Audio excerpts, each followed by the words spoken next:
السلام علیکم ورحمۃ اللہ وبرکاتہ۔ ڈیئر اسٹوڈنٹ، بیٹا میں امید کرتا ہوں آپ سب خیر و عافیت سے ہوں گے۔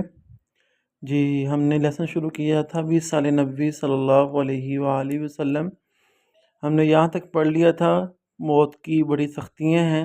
آج ہم نے یہاں سے شروع کرنا ہے صحابہ کرام رضی اللہ تعالی عنہم کو وصیتیں۔ اسی دن حضرت اسامہ بن زید رضی اللہ تعالی عنہ حاضر خدمت ہوئے تو آپ صلی اللہ علیہ وسلم نے ان کے لیے اشارے سے دعا فرمائی۔ یہ ہیڈنگ بنے گی اسامہ رضی اللہ تعالیٰ عنہ کے لیے دعا۔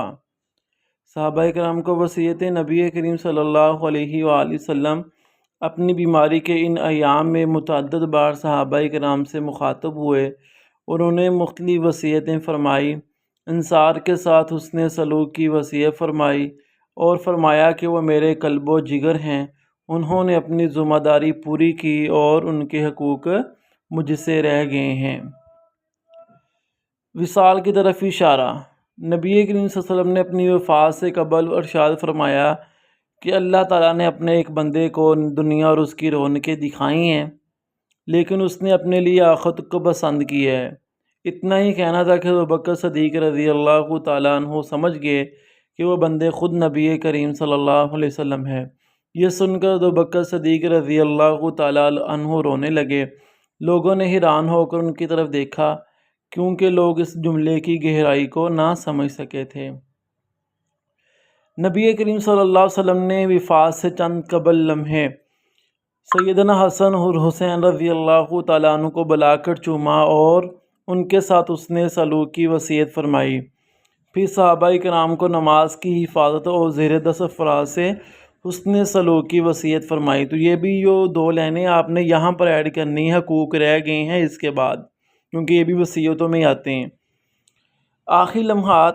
جب آپ صلی اللہ علیہ وسلم کے آخری لمحات کا آغاز ہوا تو اس وقت سر مبارک سیدہ عائشہ صدیقہ رضی اللہ تعالیٰ عنہ کی گود میں تھا۔ آپ رضی اللہ تعالیٰ عنہ کے بھائی حضرت عبد الرحمن بن ابی بکر رضی اللہ تعالیٰ عنہ ہاتھ میں مسواک لیے حاضر ہوئے۔ حضرت عائشہ صدیقہ رضی اللہ تعالیٰ عنہ نے مسواک کو نرم کیا۔ آپ صلی اللہ علیہ وسلم نے مسواک فرمائی اور چھت کی طرف انگلی کھڑی کی۔ آپ صلی اللہ علیہ وآلہ وسلم کے آخری الفاظ تھے، اللہم بالرفیق الاعلیٰ، اے اللہ مجھے بلند مرتبہ رفیق سے ملا دے۔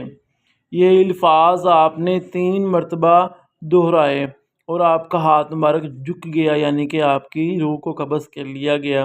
جس وقت آپ اس دنیا تشریف لے گئے تو اس وقت چاشت کا ٹائم تھا، چاشت کا وقت ہے۔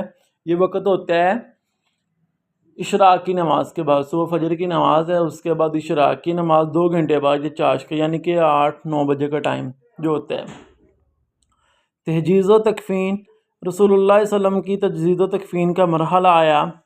آپ صلی اللہ علیہ وسلم کی وصیت کے مطابق غسل کے لیے مدینہ منورہ کے 7 کنوؤں سے پانی لایا گیا اور بیری کے پتے ڈال کر پانی گرم کیا گیا۔ حضرت علی، حضرت عباس، حضرت فضل بن عباس، حضرت قاسم بن عباس، حضرت اسامہ بن زید اور آپ کے غلام حضرت شکران نے آپ خاتم النبیین صلی اللہ علیہ وسلم کو غسل دیا۔ تدفین۔ آپ صلی اللہ علیہ وسلم کا جنازہ باقاعدہ جماعت کی شکل میں ادا نہیں کیا گیا، بلکہ لوگ گروہ در گروہ حاضر ہوتے رہے اور اللہ تعالیٰ کی حمد و ثنا، نبی کریم صلی اللہ علیہ وسلم پر درود و سلام اور دعا کرتے رہے۔ قبر مبارک۔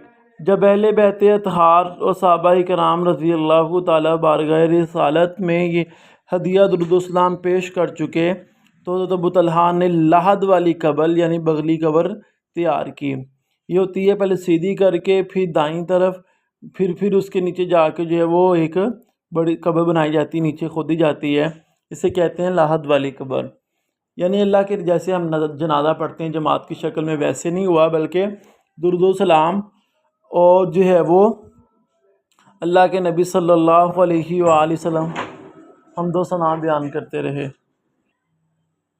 لحد میں اتارنے کا شرف حضرت علی، حضرت عباس، حضرت قاسم بن عباس، حضرت فضل بن عباس رضی اللہ تعالیٰ عنہ کو حاصل ہوا۔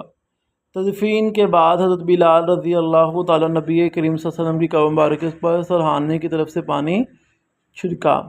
مدفن بننے کا شرف۔ حضرت عائشہ صدیقہ رضی اللہ تعالیٰ عنہ کے حجرے کو آپ کا مدفن بننے کا شرف حاصل ہوا۔ اہل مدینہ کے لیے رسول اللہ صلی اللہ علیہ وسلم کی مدینہ آمد سے زیادہ خوشگوار دن کوئی نہ تھا۔ صحابہ کرام کے لیے رسول اللہ صلی اللہ علیہ وسلم کی رحلت سے زیادہ تکلیف دہ خبر کوئی نہ تھی۔ وصال نبی صلی اللہ علیہ وسلم سے جو جبریل علیہ السلام کی وحی کا سلسلہ لانے کا سلسلہ ہمیشہ کے لیے منقطع ختم ہو گیا۔ تو یہاں تک جو ہے وہ ہمارا لیسن کمپلیٹ ہوا۔ اب مشقی سوالات ہیں اس کے، وہ انشاءاللہ ہم کل کریں گے۔ آپ نے لیسن کے اوپر ہیڈنگ بنا کر اچھی طریقے سے اس کو یاد کرنا ہے۔ السلام علیکم ورحمۃ اللہ وبرکاتہ۔